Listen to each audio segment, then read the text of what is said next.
హరే కృష్ణ. ఓం నమో భగవతే వాసుదేవాయ. ఓం నమో నారాయణాయ నమ. ఓం దీపజ్యోతి పరబ్రహ్మణే నమ. మార్గశిర మాసం 10వ రోజు అంటే శుక్ల దశమి మౌద్యానికి మేల్కొలుపు. మార్గశిర మాసంలో వచ్చే 10 తిథి అంటే శుక్లపక్ష దశమి. ఇది ఆధ్యాత్మికంగా కూడా జీవనపరంగా కూడా మనల్ని లోతైన ఆలోచనలో నిమగ్నం చేసే పవిత్ర దినం. ఈ రోజు సాంప్రదాయంగా మౌనాన్ని, లోపలికి మళ్ళే సాధనలను, ఆత్మ విమర్శలను ప్రోత్సహించే రోజు. ఈ దశమి మౌద్యకు ప్రతీకంగా ఉంటుంది. కానీ ఇది మూగతనాన్ని కాదు, లోపల పెరిగిన అవిజ్ఞానాన్ని సూచిస్తుంది. గమనించాలి. ఈ సందర్భంగా మనం ఒక జీవిత ప్రయాణాన్ని పునఃపరిశీలించుకోవాల్సిన అవసరం ఉంది. మనుషులుగా మనం ఎంత ప్రయాణించినా, ఏ స్థితికి చేరుకున్నా మన దృష్టిలో స్పష్టత లేకపోతే అది మౌద్యమే.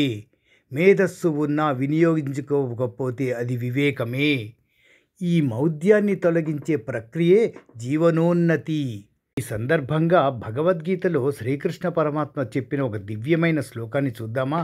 ఇది 5వ అధ్యాయం 17వ శ్లోకం అండి. తద్బుద్ధయస్తదాత్మానః తన్నిష్టాస్తత్పరాయణః గచ్చంత్య పునరావృత్తిం జ్ఞాన నిర్ధూత కల్మషాః.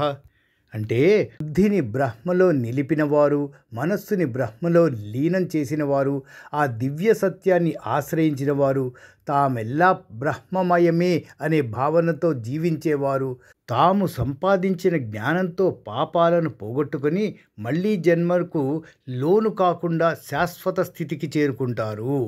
ఈ శ్లోకం మనకు చెప్పే పాఠం ఏంటంటే, అవిజ్ఞానమే మన జీవితంలోని నిజమైన మూల శత్రువు.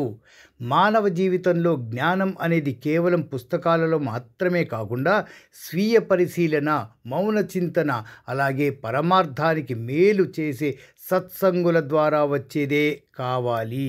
ఈ శుక్ల దశమి రోజున మనం మనలోని మౌద్యాన్ని అంటే అవివేకాన్ని, అహంకారాన్ని, అజ్ఞానాన్ని తొలగించే ప్రయత్నం చేయాలి. మన బుద్ధిని శుభ్రపరచుకోవాలి. ఆధ్యాత్మికత మన బుద్ధికి ఒక దివ్య దర్పణంలా మారుతుందండి. శాంతం, జ్ఞానం, భక్తి ఈ ముగ్గురు కలిసి మన జీవితానికి దిక్సూచి కావాలి.